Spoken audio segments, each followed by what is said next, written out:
Welcome to this month's ICAEW vlog all around how to maintain a work-life balance alongside studies. So before starting the ACA qualification, actually something I'd commonly hear, and I think it may have been a rumour or it may have been true for some, but you would hear people say that you will struggle to have a work-life balance and that the next few years will go all towards getting that qualification.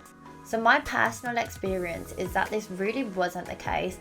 I think it was maybe perhaps the case for a couple of weeks leading up to those exams. And that's particularly where I was sitting 3 at a time, or where, I had, say, my audit busy season. But for the most part, it just wasn't the case.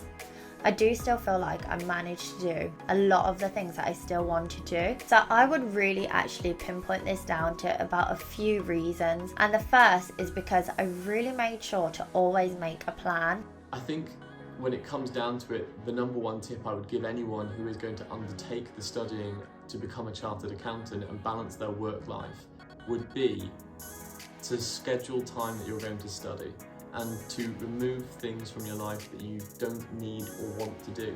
In life, there's a lot of things that we don't actually want to do, but we end up doing, but we don't need to do. Eisenhower's urgency/importance matrix. This is a really useful tool for seeing what tasks you should actually get done and what you should forget about, what you should leave behind.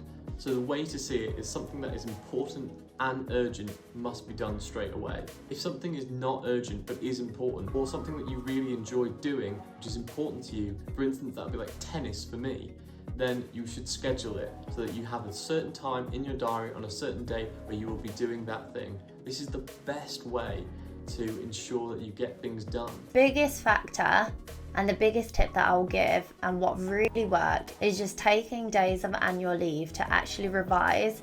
And okay, I know what you might be thinking. You might be thinking, no, I'd rather have the days, for leave. But it really does just help strike that work-life balance as well as alongside your studies. Working in a hybrid environment as well, where you can work some days in the office, client site, or from home, that does also really help kind of manage your schedule. So do also take advantage of that where you can, for example, not having that time to commute and using that to revise. My second tip is to figure out whether or not you're someone who lives to work or works to live. This will help you find your why. You may find that most people, you work so that you can live, and because of that, you can't get rid of these activities that are so important to you. Either perspective is fine, and you may find that over your life that shifts as you change. I don't think there's anything wrong with either approach. I think in the end, life should be a balance of the two. Since passing my exams then, if you've watched one of the previous vlogs about my weekends and what I do, it's very busy, and I also do try to take time to do my blog and make these types of videos. So hopefully what it goes to show you is that you should really be able to maintain a work-life balance alongside your studies, as long as you are just really planning ahead and just being very effective with your time. I really just think that's what it stems down to. My third tip is to optimize your time as much as possible. Watch YouTube videos and look at other expert information and content in order to ensure that you optimize the time that you do have. Make sure that when you schedule an hour, it can take an hour. And the way to do that is to get better at using your time effectively. Check out productivity YouTubers like Ali Abdul, Jeff Sue. These guys can really help you develop a much more productive mindset and a much more effective way of working in life.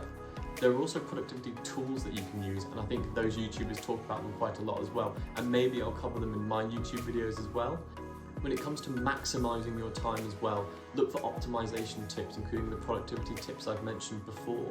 When you can maximize your study time by using effective cognitive techniques, rather than simply reading a book when you don't understand the book and making no progress on your studying.